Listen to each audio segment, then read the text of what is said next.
जय हिंद दोस्तों, आप सभी का बहुत बहुत स्वागत है हमारे यूट्यूब चैनल एसआर इंस्टीट्यूट में। तो दोस्तों, पोषण एवं स्वास्थ्य की जो हमारी एमसीक्यूज की क्लास चल रही है, तो आज हमारी 9वीं क्लास है। चलिए देखते हैं हमारे पास फर्स्ट क्वेश्चन क्या दिया गया है। सबसे फर्स्ट क्वेश्चन क्या दिया गया है, जैविक रंजक बायोलॉजिकल पिगमेंट जिससे मनुष्यों में त्वचा रंग निर्धारित होता है को निम्नलिखित में से क्या कहा जाता है। Protein, melanin, vitamin, toxin. क्या कहा जा रहा है, मनुष्यों में क्या त्वचा का क्या रंग क्या होता है, निर्धारित होता है। क्या कहा जाता है इसे, मेलानिन। क्या कहा जाता है, मेलानिन। चलिए अगला क्वेश्चन देखते हैं। नेक्स्ट क्वेश्चन क्या दिया गया है, हार्मोन एड्रिनलिन। क्या, हार्मोन एड्रिनलिन। ये हार्मोन क्या है, एड्रिनल ग्रंथि के द्वारा क्या होता है, स्रावित होता है। तो कौन सा है, रक्त शर्करा के स्तर के नियंत्रण में सहायक होता है। जब कोई बहुत गुस्से में होता है या चिंतित होता है तो वह तनाव के स्तर के समंजन में शरीर की सहायता करता है। यह लंबाई नियंत्रण में सहायता करता है। फोर्थ ऑप्शन क्या दिया गया है, शरीर के विद्युत अपघट्यों के संतुलन पर नियंत्रण रखने में सहायता करता है। हार्मोन जो एड्रिनल क्या है, हार्मोन्स है, ये क्या चीज में सहायता करता है। तो हमारा ऑप्शन नंबर बी क्या हो जाएगा, करेक्ट आंसर हो जाएगा। जब कोई बहुत गुस्से में होता है या चिंतित होता है तो वह तनाव के स्तर के समंजन में शरीर की सहायता करता है। चलिए नेक्स्ट देखते हैं। नेक्स्ट क्या दिया गया है, मानव शरीर की सबसे बड़ी मिश्रित ग्रंथि है थाइमस, यकृत, अग्न्याशय, पीला। क्या पूछ रहा है, मानव शरीर की सबसे बड़ी मिश्रित ग्रंथि है, तो हमारा आंसर हो जाएगा अग्न्याशय। कौन सी है, अग्न्याशय। और मानव शरीर की सबसे बड़ी ग्रंथि है यकृत। कौन सी है, यकृत। अगर हम सबसे छोटी ग्रंथि की बात करें तो जिसे क्या कहा जाता है, पीयूष ग्रंथि, मास्टर ग्रंथि के नाम से जाना जाता है। सबसे छोटी ग्रंथि है, सबसे बड़ी कौन सी है, यकृत है। और मानव शरीर की सबसे बड़ी मिश्रित ग्रंथि अगर पूछे तो कौन सी है, अग्न्याशय। चलिए अगला देखते हैं। नेक्स्ट क्वेश्चन क्या दिया गया है, टेस्टोस्टेरोन जो एक नर सेक्स हार्मोन है में संश्लेषित होता है वृषण में, अंडकोश की थैली में, प्रोजेस्टेरोन ग्रंथि में, सेमिनल वेसिकल में। तो हमारा आंसर हो जाएगा वृषण में। कहाँ होता है ये, वृषण में। चलिए नेक्स्ट देखते हैं। नेक्स्ट क्वेश्चन क्या दिया गया है, निम्नलिखित रसायनों में किसका फल पकवन हेतु प्रयोग होता है। इथेफॉन का, ठीक है, मिलेधियान का, आइसोप्रोटोन का, एट्राजीन का। तो हमारा आंसर हो जाएगा किसका होता है, एथेफॉन का। किसका होता है, इथेफॉन का। चलिए नेक्स्ट देखते हैं। नेक्स्ट क्या दिया गया है, अग्न्याशय किसे स्रावित करता है, इंसुलिन को, पित्रसार को, पाचनसार को, लार को। तो हमारा करेक्ट आंसर हो जाएगा इंसुलिन को। किसे करता है, अग्न्याशय इंसुलिन को क्या करता है, स्रावित करता है। चलिए अगला क्वेश्चन देखते हैं। नेक्स्ट क्या दिया गया है, आयोडीन की कमी के कारण क्या होता है, ठीक है, अप टू अतिक्रियता, पंचा, मिजेट, मधुमेह। तो हमारा आंसर हो जाएगा पंचा। क्या होता है ये, आयोडीन की कमी के कारण होता है। चलिए अगला क्वेश्चन देखते हैं। नेक्स्ट क्या दिया गया है, केलस निर्माण के लिए सर्वाधिक शक्तिमान ऑक्सीजन है NaA, 2.D, IAA, IBA। तो हमारा ऑप्शन नंबर सी क्या हो जाएगा, करेक्ट आंसर हो जाएगा IAA। क्या ये, केलस निर्माण के लिए सर्वाधिक क्या है, शक्तिमान ऑक्सीजन है। चलिए नेक्स्ट देखते हैं। नेक्स्ट क्या दिया गया है, ACT। क्या, ACT H हार्मोन स्रावित होता है, ठीक है। तो किसमें होता है ये, पीयूष ग्रंथि से। किससे होता है, पीयूष ग्रंथि से क्या होता है, ACTH हार्मोन क्या होता है, स्रावित होता है। चलिए अगला देखते हैं। नेक्स्ट क्या दिया गया है, डायबिटीज मेलिटस से ग्रस्त आदमी बार बार क्या करता है, जल पीता है क्योंकि उसे निकालना होता है रुधिर से अतिरिक्त लवण, ग्लूकोज, इंसुलिन, ग्लूकोन। तो हमारा करेक्ट ऑप्शन नंबर सी क्या हो जाएगा, आंसर हो जाएगा इंसुलिन। क्या निकालता है ये, इंसुलिन, ठीक है। चलिए नेक्स्ट देखते हैं।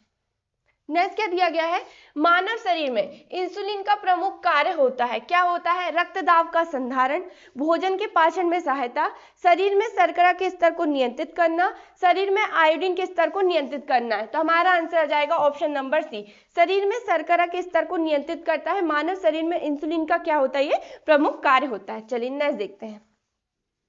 नेक्स्ट क्या दिया गया है, थायरॉक्सिन हार्मोन स्रावित किया जाता है। क्या पूछ रहा है, थायरॉक्सिन हार्मोन स्रावित किया जाता है अधिवृक्क ग्रंथि से, वृषण से, पीयूष ग्रंथि से, अपटू ग्रंथि से। तो हमारा ऑप्शन नंबर डी क्या हो जाएगा, करेक्ट आंसर हो जाएगा अपटू ग्रंथि से क्या किया जाता है, थायरॉक्सिन हार्मोन स्रावित किया जाता है। चलिए नेक्स्ट क्वेश्चन।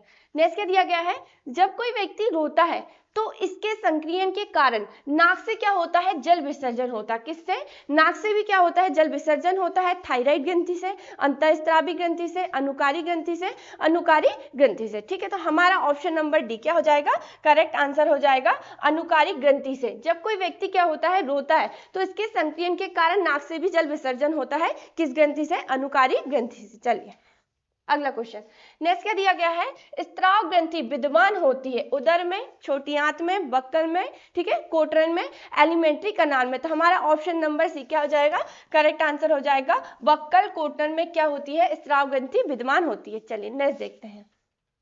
देश के दिया गया है, मानव शरीर की कौन सी ग्रंथि पीयूष ग्रंथि से हार्मोनों के रिसाव को नियंत्रित करती है, ठीक है, थाइमस ग्रंथि, थायराइड ग्रंथि, एडिनल ग्रंथि, हाइपोथैलेमस ग्रंथि। तो हमारा ऑप्शन नंबर डी क्या हो जाएगा, करेक्ट आंसर हो जाएगा। हाइपोथैलेमस ग्रंथि क्या करती है, मानव शरीर की जो ग्रंथि है पीयूष ग्रंथि से हार्मोनों को क्या करती है, रिसाव को नियंत्रित करती है। चलिए नेक्स्ट देखते हैं। नेक्स्ट क्या दिया गया है, प्रकाशनुवर्ती, क्या प्रकाशनुवर्ती संचलन किसके द्वारा नियंत्रित किया जाता है। तो हमारा ऑप्शन नंबर सी क्या हो जाएगा, करेक्ट आंसर हो जाएगा ऑक्सिन के द्वारा। किसके द्वारा नियंत्रित किया जाता है इसे, ऑक्सिन के द्वारा। चलिए नेक्स्ट क्वेश्चन, दुग्धजनक हार्मोन का स्त्राव कहां पर होता है, अंडाशय में, पीयूष में, स्तन ग्रंथि में, प्लेसेंटा में। दुग्धजनक हार्मोन का स्त्राव कहां होता है, स्तन ग्रंथि में। कहां होता है, स्तन ग्रंथि में। चलिए नेक्स्ट क्वेश्चन, नेक्स्ट क्या दिया गया है, अग्नाशय कौन सा रस निःसृत करता है, ठीक है, इंसुलिन, पाचक रस, दोनों, एबीसी दोनों, इनमें से कोई नहीं। तो हमारा आंसर हो जाएगा एबीसी दोनों, ठीक, इंसुलिन पाचक रस दोनों क्या करता है, अग्नाशय कौन सा रस निःसृत करता है, तो दोनों, इंसुलिन भी और पाचक रस भी। चलिए नेक्स्ट देखते हैं।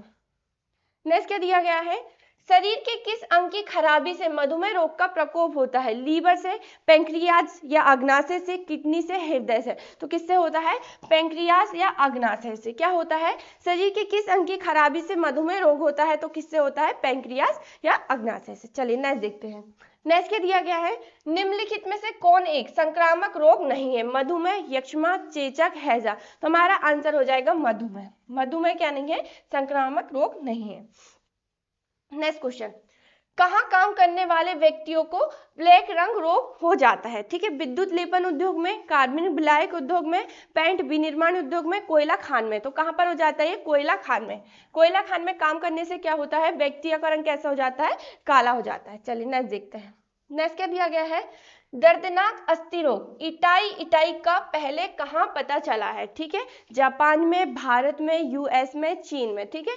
किसका पूछ रहा है, इटाई का पहले कहाँ पता चला है, तो कहाँ पता चला है, जापान में। कहाँ पता चला है, जापान में। चलिए नेक्स्ट क्वेश्चन, नेक्स्ट क्या दिया गया है, कैडमियम प्रदूषण किससे संबंध है, कौन सा प्रदूषण, कैडमियम प्रदूषण किससे संबंध है, मीना माता रोग से, ब्लैकफुट रोग से, डिस्लेक्सिया से, इटाई से। तो हमारा ऑप्शन नंबर डी क्या हो जाएगा, करेक्ट आंसर हो जाएगा इटाई से क्या है, कैडमियम प्रदूषण का संबंध है। चलिए नेक्स्ट देखते हैं। नेक्स्ट क्या दिया गया है, काला जार का संचार किससे होता है। क्या पूछ रहा है, काला जार का संचार किससे होता है, काली मक्खी से, सिकता मक्खी से, सेटसी मक्खी से, चिजड़ी मक्खी से, ठीक है। तो हमारा ऑप्शन नंबर बी क्या हो जाएगा, करेक्ट आंसर हो जाएगा सिकता मक्खी से क्या होता है, काला जार का संचार होता है। चलिए नेक्स्ट देखते हैं। नेक्स्ट क्या दिया गया है, चेचक के लिए पहला टीका किसने खोजा था, किसके लिए, चेचक के लिए पहला टीका किसने खोजा था। तो हमारा आंसर हो जाएगा एडवर्ड जेनर ने। किसने खोजा था, एडवर्ड जेनर ने, ठीक है। चलिए नेक्स्ट देखते हैं। नेक्स्ट क्या दिया गया है, सलीपत के रोग कारक जीव का वैज्ञानिक नाम निम्नलिखित में से कौन सा है। तो कौन सा है, चुचेरिया पैंटाइफ्लाइटिस। क्या है ये, सलीपत रोग कारक का क्या है, जीव का वैज्ञानिक नाम है। चलिए अगला देखते हैं। नेक्स्ट क्या दिया गया है, एड्स विषाणु के लिए सबसे ज्यादा आजमाई गई दवा किसके लिए, एड्स विषाणु के लिए सबसे ज्यादा आजमाई गई दवा है, तो कौन सी है, जीडोबुडिन। क्या है ये, जीडोबुडिन क्या है, एड्स विषाणु के लिए सबसे ज्यादा आजमाई वाली क्या है, ये दवा है। चलिए अगला देखते हैं। नेक्स्ट क्या दिया गया है, हेपेटाइटिस किसके कारण होता है, जो हेपेटाइटिस रोग होता है ये किसके कारण होता है, परजीवी के कारण, बैक्टीरिया के कारण, वायरस के कारण, फंगी के कारण। तो किसके कारण होता है, ये वायरस के कारण होता है। हेपेटाइटिस रोग जो किसके कारण होता है, वायरस के कारण। नेक्स्ट देखते हैं। नेक्स्ट क्या दिया गया है, एस्बेस्टस के कारण होने वाला प्रमुख रोग है। तो हमारा आंसर हो जाएगा एम्फीसेमा। क्या है ये, एम्फीसेमा। क्या है ये, एस्बेस्टस के कारण होने वाला क्या एक प्रमुख रोग है। चलिए नेक्स्ट देखते हैं। नेक्स्ट क्या दिया गया है, इनमें से कौन सी बीमारी सामान्यतः मच्छरों द्वारा फैलती है, गठिया, पीलिया, छोटी माता, मलेरिया। मच्छरों के द्वारा फैलने वाली बीमारी है मलेरिया। कौन सी है, मलेरिया। चलिए नेक्स्ट देखते हैं। नेक्स्ट क्वेश्चन क्या दिया गया है, निम्नलिखित में से कौन सा स्कर्वी रोग के इलाज में उपयोग है, आम, पपीता, आंवला, बेर। तो हमारा करेक्ट आंसर हो जाएगा ऑप्शन नंबर सी, आंवला। विटामिन सी जिसका रासायनिक नाम क्या है, याद रखिए, एस्कॉर्बिक अम्ल। एस्कॉर्बिक अम्ल क्या है? विटामिन सी का क्या है? ये रासायनिक नाम है। और इसकी कमी से जो रोग होता है, इसकी कमी से जो रोग होता है स्कर्वी रोग होता है। कौन सा रोग होता है? स्कर्वी रोग होता है। ठीक है, और क्वेश्चन क्या पूछ रहा है? निम्नलिखित में से कौन सा स्कर्वी रोग के इलाज में उपयोगी होती है? ठीक है, ना आम होता है, ना पपीता होता है, ना बेर होता है, कौन होता है? आंवला। क्या होता है? आंवला। चलिए नेक्स्ट देखते हैं। नेक्स्ट क्या दिया गया है? BMD परीक्षण किया जाता है पहचान करने के लिए, डेंगू की पहचान करने के लिए, मलेरिया की पहचान करने के लिए, एड्स की पहचान करने के लिए, ऑस्टियोपोरोसिस की पहचान करने के लिए। ठीक है, BMD परीक्षण किया जाता है किसकी पहचान करने के लिए? ऑस्टियोपोरोसिस की पहचान करने के लिए। चलिए नेक्स्ट देखते हैं। नेक्स्ट क्या दिया गया है? एड्स होता है जीवाणु से, फफूंद से, कृमि से, विषाणु से। एड्स जो होता है ये किससे होता है? विषाणु से। किससे होता है? विषाणु से क्या होता है? एड्स होता है। और एड्स का कारण क्या है? HIV। चलिए नेक्स्ट देखते हैं। नेक्स्ट क्या दिया गया है?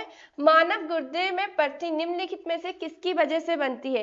कैल्शियम एसिटेट की वजह से, सोडियम एसिटेट की वजह से, सोडियम बेंजोएट की वजह से, कैल्शियम ऑक्जेलेट की वजह से। तो हमारा करेक्ट आंसर हो जाएगा option number B, calcium oxalate की वजह से मानव गुर्दे में पथरी निम्नलिखित में से किसकी वजह से बनती है? तो हमारा आंसर हो जाएगा ऑप्शन नंबर बी। चलिए नेक्स्ट देखते हैं। नेक्स्ट क्या दिया गया है? सरल गलकंड घेंगा इनको प्रभावित करने वाली बीमारी है। तो हमारा आंसर हो जाएगा थायराइड ग्रंथि। प्रभावित करती है थायराइड ग्रंथि। चलिए नेक्स्ट देखते हैं। नेक्स्ट क्या दिया गया है? मलेरिया परजीवी की निम्नलिखित में से कौन सी अवस्था संक्रामक है? तो हमारा आंसर हो जाएगा स्पेरोजोआइट। क्या है ये? स्पेरोजोआइट। चलिए नेक्स्ट देखते हैं। नेक्स्ट क्या दिया गया है? निम्न में से कौन सा कब्की रोग है? कौन सा रोग है? कब्की रोग है। तो हमारा आंसर हो जाएगा दांत। दांत क्या है? ये कब्की रोग है। ठीक है, चलिए नेक्स्ट देखते हैं। नेक्स्ट क्या दिया गया है? निम्नलिखित में से कौन सी संचारक बीमारी है? कौन सी बीमारी है? संचारक बीमारी है। तो कौन सी है? खसरा। खसरा क्या है? ये संचारक बीमारी है। चलिए नेक्स्ट देखते हैं। नेक्स्ट क्या दिया गया है? काली मौत किसे कहा जाता है? ठीक है, क्या पूछ रहा है? काली मौत किसे कहा जाता है? तो किसे कहा जाता है? फ्रैग को। क्या कहा जाता है? काली मौत। चलिए नेक्स्ट देखते हैं। नेक्स्ट क्या दिया गया है? जन्म के समय कौन सा टीका दिया जाता है? किसके समय? जन्म के समय कौन सा टीका दिया जाता है? तो हमारा आंसर हो जाएगा हेपेटाइटिस बी। कौन सा दिया जाता है? Hepatitis B. चलिए नेक्स्ट देखते हैं। नेक्स्ट क्या दिया गया है? मातृ स्वास्थ्य के अंतर्गत क्या आता है? ठीक है, क्या पूछ रहा है? मातृ स्वास्थ्य के अंतर्गत क्या आता है? सभी नई माताओं की देखभाल, गर्भावस्था और प्रसव के दौरान देखभाल, गर्भवती महिलाओं की देखभाल, प्रसव पूर्व, प्रसूति, जन्म और प्रसवोत्तर काल के दौरान देखभाल। तो हमारा आंसर हो जाएगा ऑप्शन नंबर डी। चलिए नेक्स्ट देखते हैं। नेक्स्ट क्या दिया गया है? प्रसव पूर्व देखभाल और उसके उद्देश्य के बारे में निम्नलिखित में से कौन सा गलत है? ठीक है, इसे 12 सप्ताह के गर्भ के बाद ही शुरू करना है। यह उच्च जोखिम वाली गर्भ अवस्था की पहचान करना चाहता है। इसमें 5 सप्ताह से कम के साथ आने पर ध्यान देना शामिल है। इसमें परिवार नियोजन के बारे में माताओं को संवेदनशील बनाना शामिल है। तो हमारा आंसर हो जाएगा ऑप्शन नंबर ए, इसे 12 सप्ताह के गर्भ के बाद ही शुरू करना चाहिए। चलिए नेक्स्ट देखते हैं। नेक्स्ट क्या दिया गया है?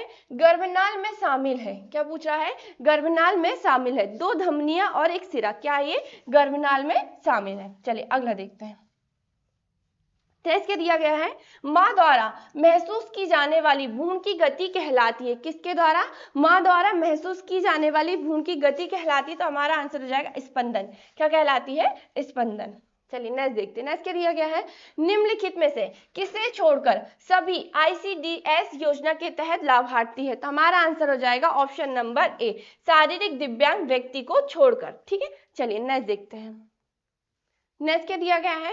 एक आंगनबाड़ी कार्यकर्ता कुपोषण की स्थिति का पालन कैसे करती है? ठीक है, ऊंचाई के लिए वजन, उम्र के लिए ऊंचाई, उम्र के लिए वजन, मध्य भुजा परिधि। तो हमारा ऑप्शन नंबर सी क्या हो जाएगा? करेक्ट आंसर हो जाएगा उम्र के लिए वजन। ठीक है, चलिए नेक्स्ट देखते हैं। नेक्स्ट क्या दिया गया है? कोलेस्ट्रम बहुत अच्छा है क्योंकि इसमें भरपूर प्रोटीन एवं खालिस्तान होती है। तो क्या होता है? प्रतिरक्षी। क्या होता है? प्रतिरक्षी। कार्बोहाइड्रेट, खनिज, लवण, विटामिन ये नहीं होते हैं। क्या होता है? प्रतिरक्षी। चलिए नेक्स्ट देखते हैं। नेक्स्ट क्या दिया गया है?